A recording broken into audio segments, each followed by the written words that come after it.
Right, to begin with the discussion, let's look at a few real life situations where the detection and estimation theory is used. So let me begin with the detection. A few real life situations where the idea of detection is used. Now let's consider first a case where there is a binary source of information which gives out either 0 or 1 bit 0 or bit 1 every t seconds. So every capital T seconds, this binary source of information gives out a bit 0 or bit 1, and we have the output of this source connected to a transmitter. And what the transmitter does is, depending on whether the input to it, that is the output from the binary source of information, is 0 or 1, it gives out one of the two possible signals, S0T or S1T. So let's say S0T is whenever its input is bit 0, that is binary information source's output is 0, the transmitter gives out S0T, and if it is the other bit, that is bit 1, it gives out the signal S1T. So when you look at it from the output of the transmitter, what you have is you either have the signal S0T or the signal S1T for a duration T. This is called as the signaling interval. Now at the receiver, the received signal will be, at the receiver what happens is the received signal, let us write as R of T. So the received signal will be alpha S0 T, that is whenever the transmitted signal is S0 T, the received signal will be alpha S0 T plus NT, where NT is the additive noise, the inevitable additive noise, the noise which gets added to the transmitted signal. And of course, I have not explicitly shown here the delay that takes place when the signal reaches the receiver. So the received signal is this whenever the transmitted signal is S0T. Alpha is called as the gain of the channel. And otherwise, if the transmitted signal is S1T, what we receive is this. So it is one of these two signals that is received by the receiver, again in a duration 0 to T.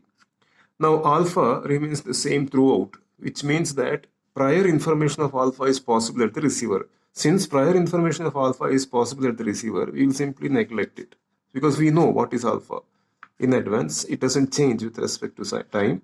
So since you know alpha, you can say compensate for it through an amplifier, or you can simply have it with you because you know what is that value, and you can always compensate for it later when the need arises. So what is received is either S0T plus noise or S1T plus noise. And just to quickly recall, S0T is transmitted by the transmitter whenever its input is bit 0, and S1T is transmitted whenever the input is bit 1. And these signals exist for a duration 0 to T. Now, what is the task of the receiver? The task of the receiver is to detect whether what it has received is S0T or S1T. What the receiver receives is a corrupted version of S0T or S1T. It doesn't know whether it has received S0T or S1T. It knows it is one of these two that it has received, but it is a corrupted version that it has received. So the task of the receiver is to detect whether it has received S0T or S1T. And that in turn will tell the receiver or the subsequent stages that whether the binary source output was 0 or 1. So this is a simple detection problem. It is called as a level 1 detection problem. It's called as a level 1 detection problem. And what is actually happening here is the task is detection of known signal, because the signal S0T and S1T is known. You know the transmitter is going to send either S0T or S1T, and the receiver has prior knowledge of both of these signals, what exactly is S0T and what exactly is S1T.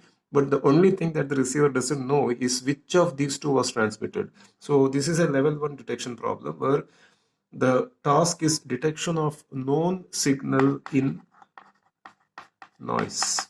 NT, what I had earlier, is the noise which is corrupting this known signal. So the task of the receiver is detection of known signal in noise, and this is a level 1 detection problem. Okay, now we take another case. Now in this case we will consider a radar. So a radar transmits, in its very simple form to explain it, a radar transmits a signal S of t, which is say a cos omega 0 t, a cos omega 0 t for a certain duration 0 to t and 0 otherwise. So it's actually an RF pulse which the radar transmits, and the transmitted signal S of t, which is nothing but an RF pulse, will look like this.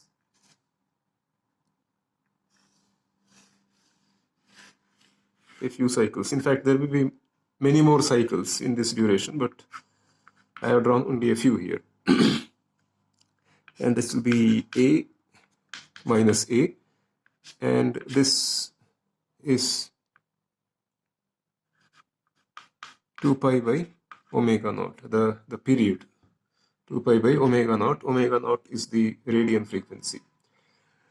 Now this is what the radar transmits. Now if the target is stationary, as you know what a radar is used for, it is transmitted towards an open space, so to say, and if there is a target there, and let's say the target is stationary, if the target is stationary, we will receive what is reflected back. The so-called echo will be alpha A cos omega naught t minus tau plus theta plus nt. This is what is reflected back from the target, and if the target is stationary, this is what is reflected back. Now here, if there is no target, we will have only NT, only the noise, which there is the ambient noise that you will be receiving. If there is a target, you will receive the echo with some changes in its parameters plus the noise. So what is received, if I try to draw it, what the received waveform, the transmitted one I had shown earlier. So if I try to show what is received, we will receive tau is the delay, and there is a phase theta also. So we don't know what is that phase. So I just started from here. The number of cycles here may be less than what I had earlier or more, because I am just drawing a freehand sketch. And this will be alpha A. This will be minus alpha A. So this is what is received, the reflected pulse. And as I said, if there is no target, this is what you receive. You just receive the ambient noise, and we have assumed that the target is stationary. Now in this case, what happens is alpha is not known because we don't know how far the target is. In the earlier case, alpha was known because we had exact information. Where is the signal coming from? What is the distance between the receiver and transmitter? It was more of a civilian situation. So here alpha is not known because you don't know how far the target is, and even the delay is not known, and what is the phase difference introduced by the due to the reflection is also not known, and of course there is no much information about noise. Now this becomes a level 2 detection problem, and the issue here is what the receiver is supposed to do, what the radar receiver is supposed to do is, having transmitted this pulse, it has to sense the reflection if it is there and declare that there is a target. That's all the radar is supposed to do in this particular case. And if it is not, if it is detecting not the reflection, in the sense if it detects and says that there is no reflection, then it is akin to saying that there is no target. So this is what the radar receiver is supposed to do. So this becomes a level 2 detection problem. This becomes a level 2 detection problem. And what you are doing here is you are detecting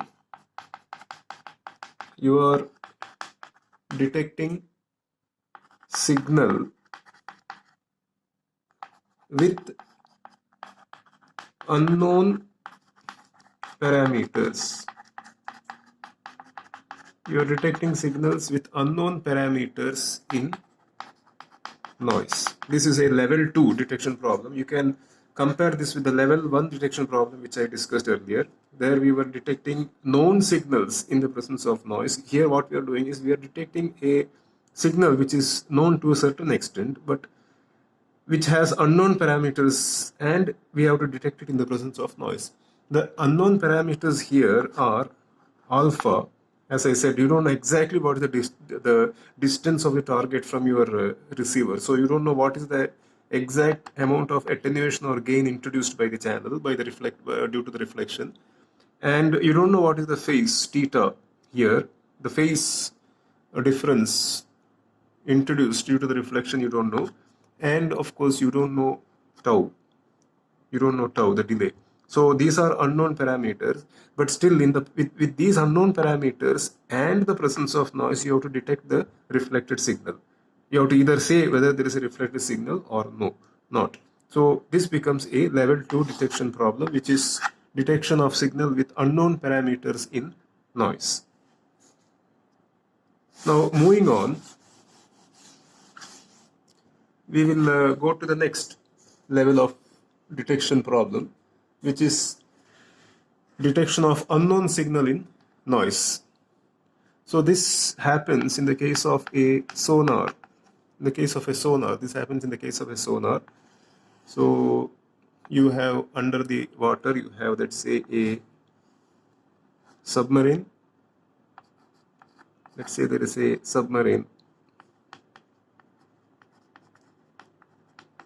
and you have a hydrophone.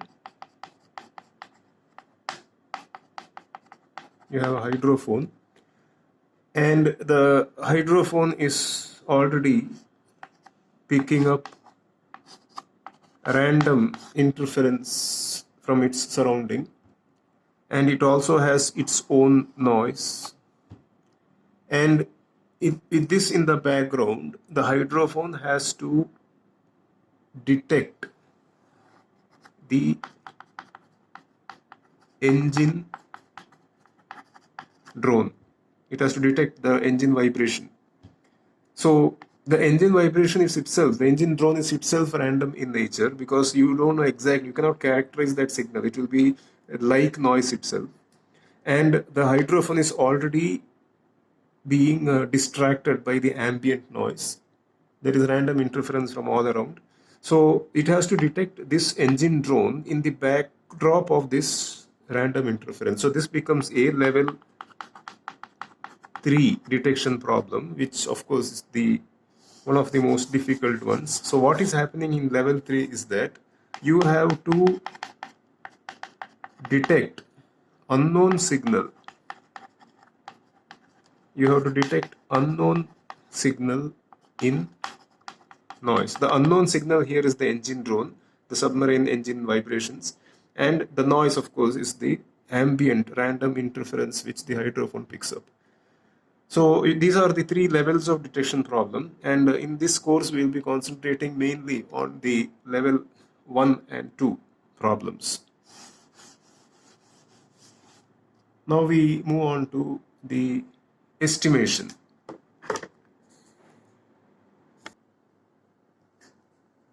So starting with estimation now. some real life situations where estimation theory is applied. We will first consider the case of synchronous communication systems. Synchronous communication systems or communication systems which employ coherent detection. Synchronous communication systems or communication systems which employ coherent detection.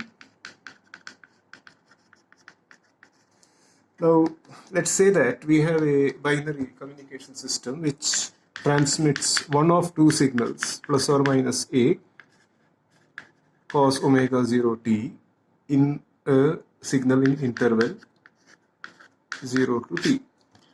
And it could be like minus a cos omega 0 t is associated with bit 0, and plus a cos omega 0 t is associated with bit 1.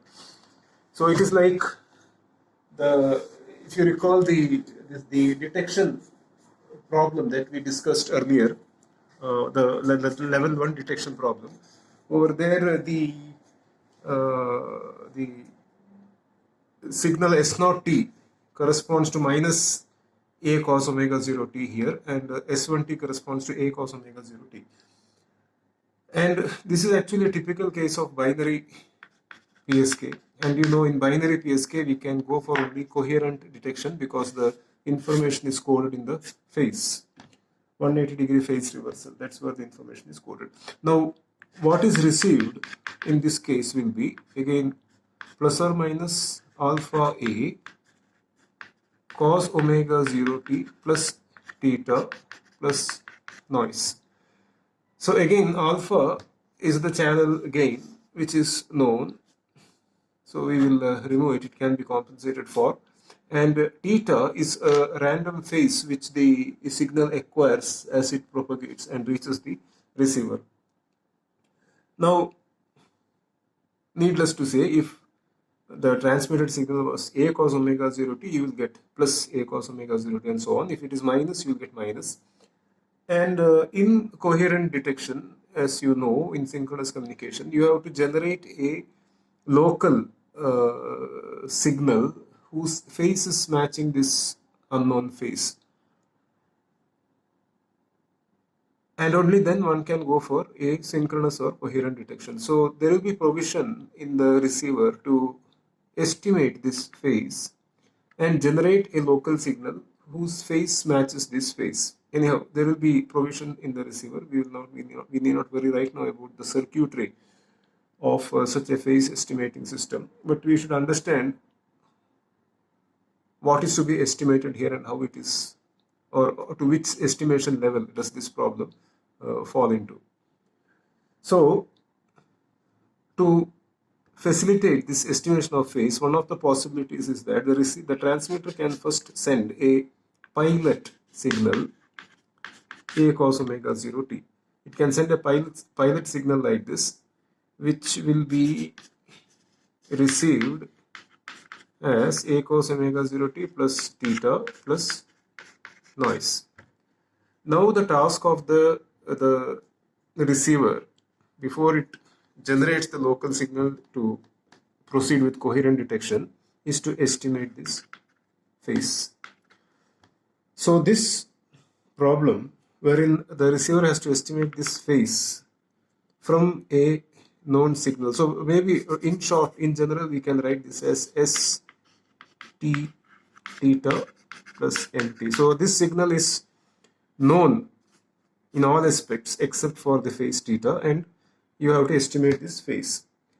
So this becomes a level 1 estimation problem. This is a level 1 estimation problem where the signal is known except for its phase theta and it is corrupted by noise.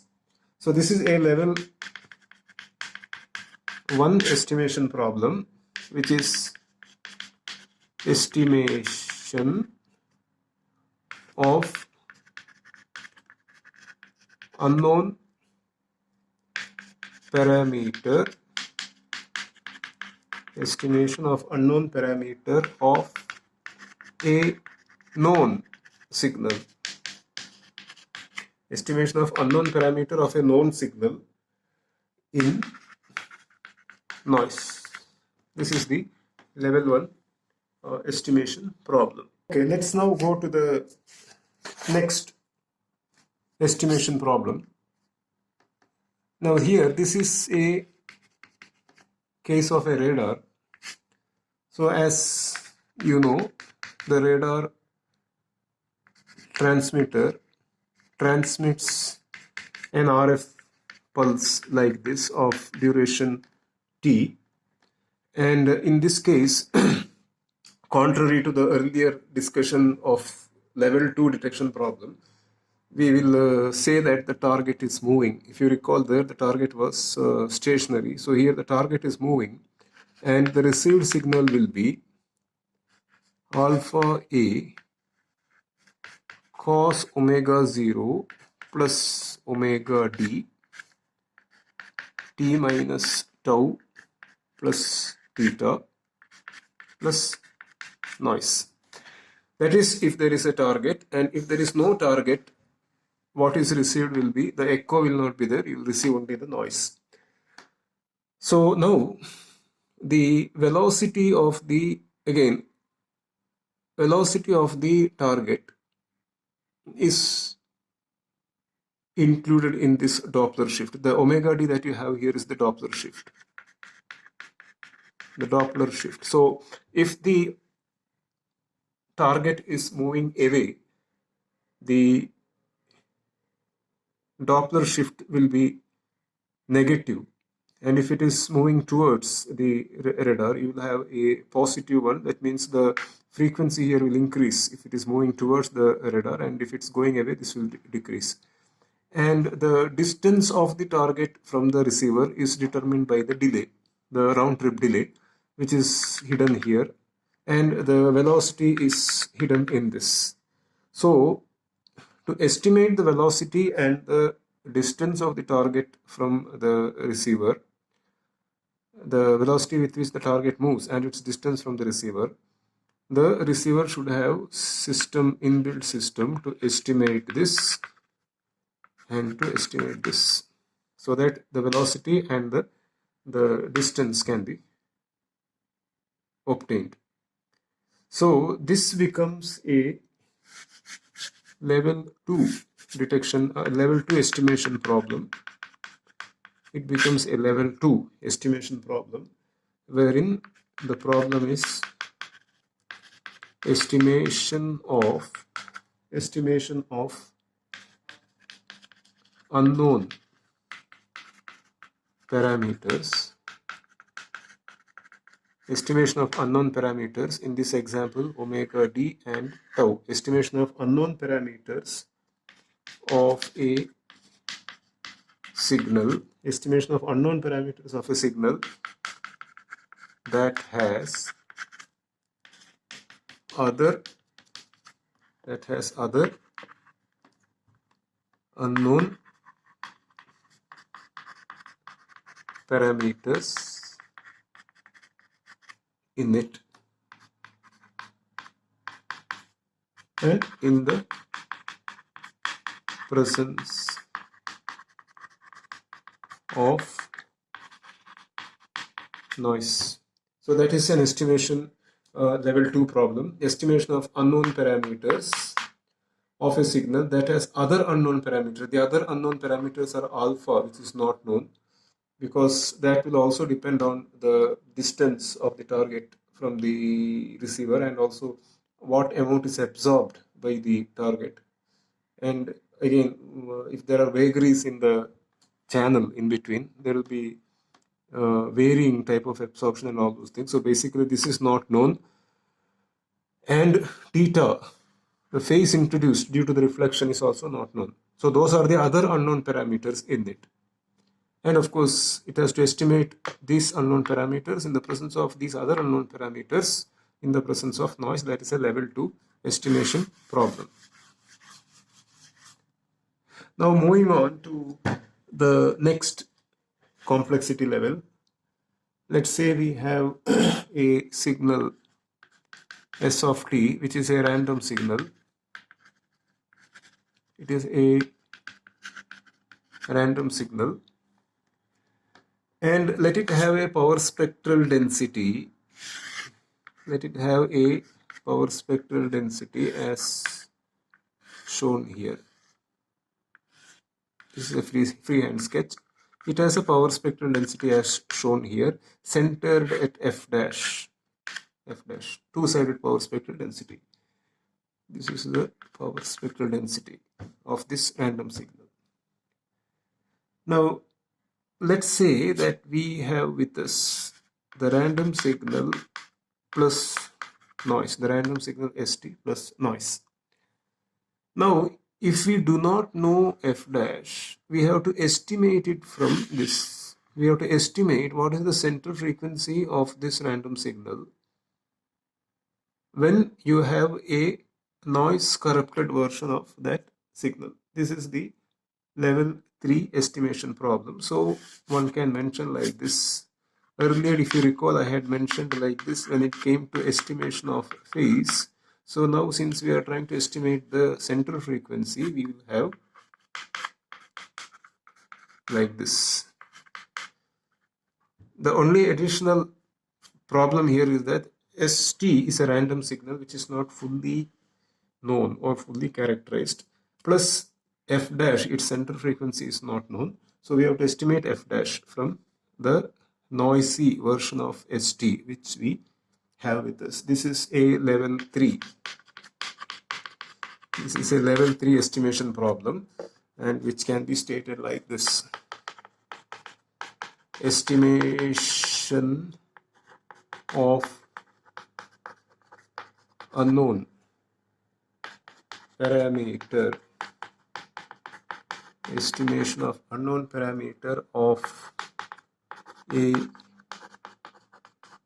random signal in noise. Now, over and above this, one can also have a waveform estimation problem.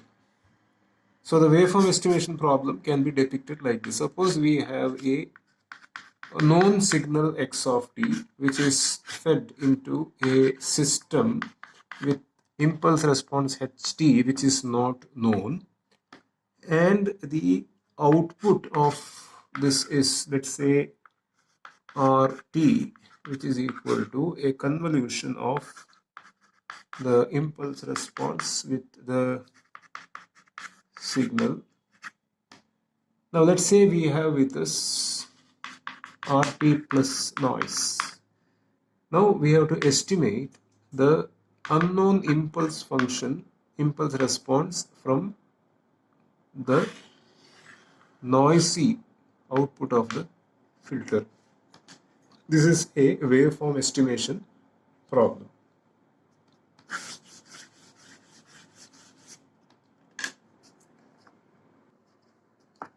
So having discussed a few cases where detection and estimation theory is applied in reality, and also having seen the different levels of complexity of these detection and estimation problems, we will just quickly try to understand that a detection problem always comes out with a yes or no answer. It can be wrong, but it will definitely come out with a yes or no answer. And if your detection system is designed properly, most of the times you will get the correct answer. So as an example of a yes or no answer is that when you are trying to detect the presence of a target using a radar, you say that whether the target is there or no. So you are going to say yes or no, whether the target is there or no. As I said, you may be wrong, but if you have designed the system properly, most of the times you will get the correct answer. Whereas when it comes to estimation, you have to provide the exact value of a parameter. For example, again, if you take the case of a radar, you have to tell exactly what is the velocity or what is the distance of the target from the receiver. What is its velocity? You have to give the exact number. It's not enough if you say yes or no. As far as detection of the target goes, yes, it is just enough if you say yes or no. Whereas when it comes to estimation, you have to give its exact value. And in practice, you will never be able to give the exact value. You will be always wrong when it comes to estimation, but you can be as close as possible to the actual value. So keep this in your mind when we proceed further with the discussion in this in the later videos. Now to briefly outline the course. So we will be having a general discussion, which is what we had till now, which will be followed by a review of probability theory and random variables, and then we will discuss the classical detection and estimation theory, and that will be followed by a discussion on representation of signals, both deterministic as well as random. Representation of signals, both deterministic as well as random. And then detection of signals and estimation of signal parameters, followed by filtering techniques. And with that, we will end the course. The references: first one is detection, estimation and modulation theory, part 1. And the second reference is signal detection and estimation. The first book is authored by Harry Vantries, and the second book is authored by Murad Barkat. So in the next video, we will start with the review of random variables and probability theory.